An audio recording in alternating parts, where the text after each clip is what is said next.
Have you ever felt like you were standing in a place that didn't exist? Not a dream and not quite a memory, but a gap in the world? In my 40 years behind this ticket window, I've sold thousands of passages. I've sold tickets to lovers eloping to the coast, to businessmen chasing gold, and to weary soldiers returning to the soil. But on a Tuesday night, exactly 3 minutes after the last scheduled train had departed, a man walked out of the fog who didn't want to go to the coast. He didn't want to go home. He looked me in the eye, eyes that looked like they had seen the end of the universe and found it boring, and he asked for a ticket to nowhere. And the most terrifying part? My machine actually printed it. The rain had been falling since noon, a slow, rhythmic drizzle that turned the iron tracks into long silver veins pulsing under the station lamps. The station was supposed to be empty. The 11:45 p.m. sleeper had whistled its way out of the valley 10 minutes ago, leaving nothing behind but the smell of wet coal and the ghost of a chime. I was packing my ledgers, thinking about the warm tea waiting for me in my small apartment above the signal box. The world was quiet. Kind of quiet that feels heavy, like the earth is holding its breath. Then I heard it. Click, click, click. It wasn't the sound of a train. It was the sound of leather soles on wet concrete. I looked up. Out of the wall of white fog at the end of Platform 1, a silhouette emerged. He moved with a strange, liquid grace, as if the air wasn't resisting him at all. He wore a suit the color of ash, not gray, not black, but the color of something that had already burned to completion. His hat was pulled low, casting a shadow that seemed far darker than the night around us. He stopped at my window. He didn't say hello. He didn't check a watch. He just stood there. The air temperature in my booth dropped 10 degrees. I could see my own breath suddenly blooming like a white flower in front of my face. "The last train is gone, sir," I said, my voice sounding thin and brittle in the silence. "The morning freight isn't until 5 a.m. You're early or very late." The man didn't move. He reached out a hand so pale it looked like carved ivory, and placed a coin on the brass ledge. It wasn't a coin I recognized. It was heavy, dark metal, engraved with a single unblinking eye inside a circle. It didn't reflect the light of my lantern. It seemed to drink it. "I need a ticket," he whispered.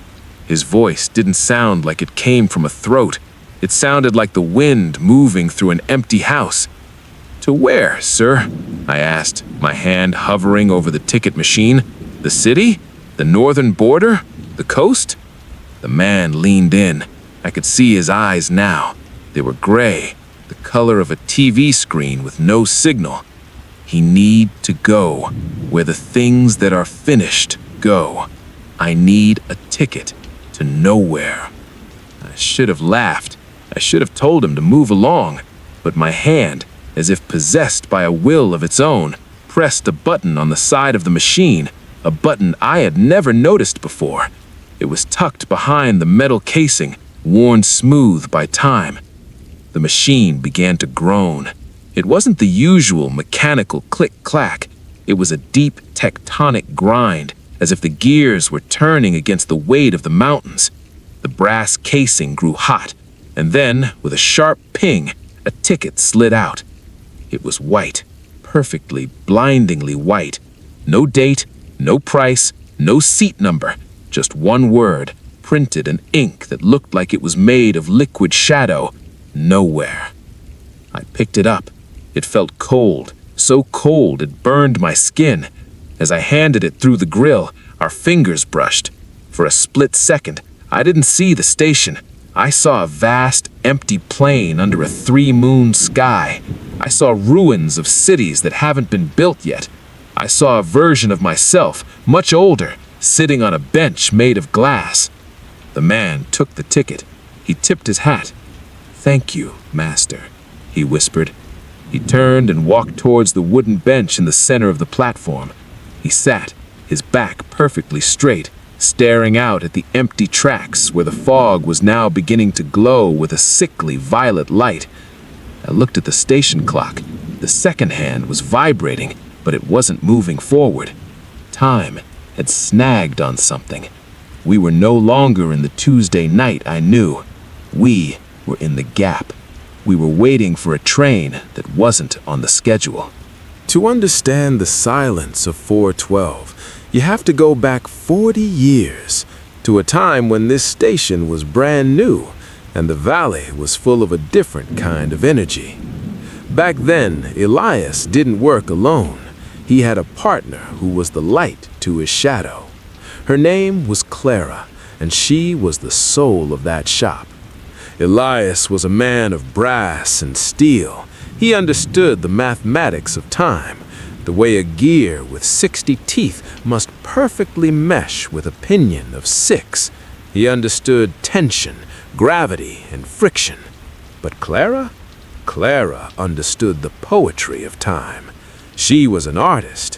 While Elias spent his days hunched over a workbench with tweezers and oil, Clara sat by the large front window, a palette of watercolors in her lap.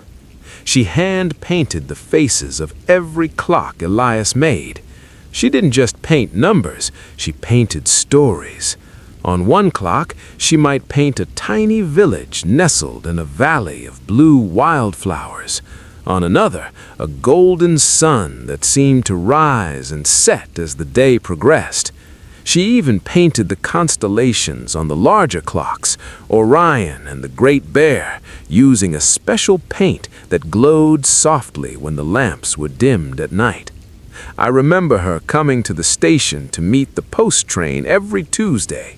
She always wore a bright yellow scarf, no matter how gray the sky was. She'd wait on the platform, humming a tune that sounded like a songbird, and when the train pulled in, she'd greet the conductor like an old friend. She used to tell me, "Master, my Elias builds the cages for time, but I give the birds their songs. Without the beauty, time is just a prison. With it, it's a journey." They were a perfect pair. They lived in the small apartment above the shop, and at night you could see the warm glow of their lamps reflecting off the snow. They were young, and back then they believed they had an infinite supply of tomorrow. They believed that as long as the clocks kept ticking, their love would never run out of breath. They had plans to travel to the great cities, plans to build a clock that would be famous across the world, plans to grow old together in the quiet hum of their workshop. But life is a fickle thing, my friends. It doesn't care about your watercolors or your perfectly balanced gears. That winter, 40 years ago, a great fever swept through our valley. It was a cruel, silent thief that moved with the frost, slipping under doors and through window cracks. Clara was the first to fall ill. At first, it was just a cough, a slight paleness to her cheeks, but as the weeks passed, the fever took hold. She couldn't sit by the window anymore.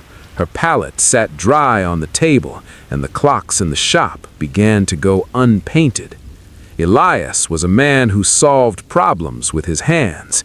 If a gear was broken, he replaced it. If a spring was weak, he forged a new one.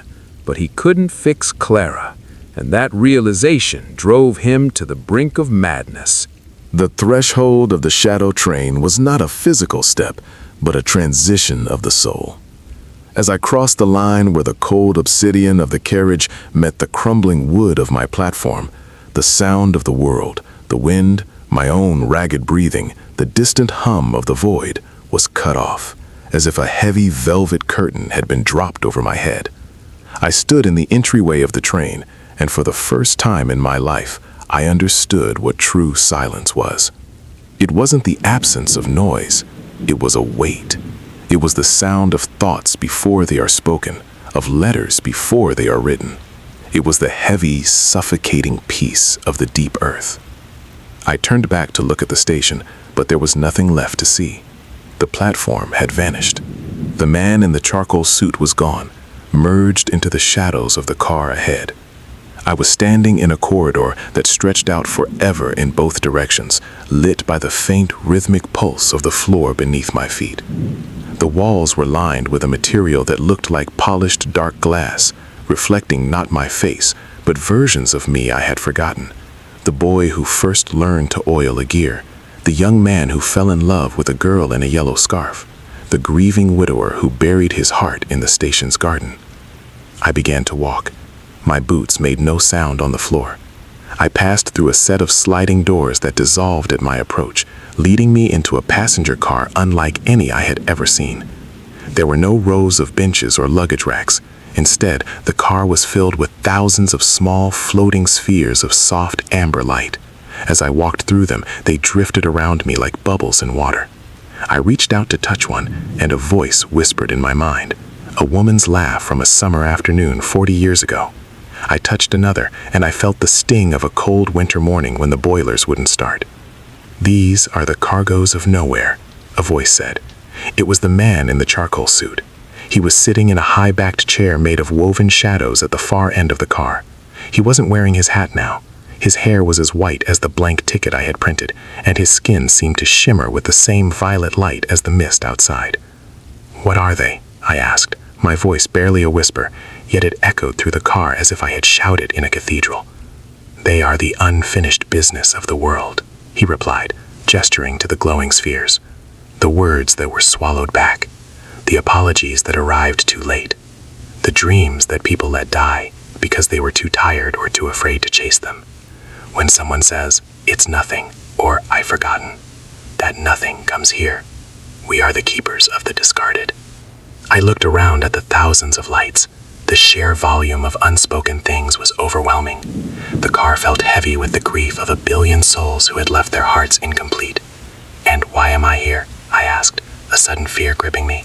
"I am a simple man. I kept the schedule. I watched the clocks. I was never unfinished." The man smiled, and it was the saddest thing I had ever seen. "You are the most unfinished of them all, Master. You spent 40 years watching others go to their destinations while you stood still. You lived your life through the departures of strangers. You are the man who stayed behind, and the man who stays behind eventually becomes part of the station itself. When the station was unwritten tonight, you were the final sentence." I felt a coldness spread through my chest. He was right. I had become a fixture, a piece of brass and wood, as much a part of the platform as the iron rails. I had stopped being a passenger in my own life long ago. I had been waiting for a train that I was never meant to board, and now that I had boarded it, I realized I had no destination left. I moved to the window, or what I thought was a window. Outside, the nowhere was no longer a void. It was a landscape made of mirrors and smoke. I saw the reflections of cities I recognized, but they were distorted, floating in the air like debris. I saw the great port, but its ships were sailing into the clouds. I saw my own village, but the houses were made of paper and were slowly unfolding. We were traveling through the between, the space between what is and what could have been. Suddenly, the train lurched. The amber spheres began to vibrate, turning a sharp, angry red. The silence was broken by a sound that made my skin crawl, the sound of a clock ticking, but the ticks were irregular, fast and then slow, like a heart in panic. "What is happening?" I cried out, grabbing the edge of a shadow chair. The man in the charcoal suit stood up, his face pale with alarm. "The ticket," he hissed, "the ticket you printed. It wasn't just a pass, it was a contract. You didn't just sell me a journey to nowhere, you sold the station's time to the void, and now the void is hungry for the rest of it." The floor beneath us began to turn transparent.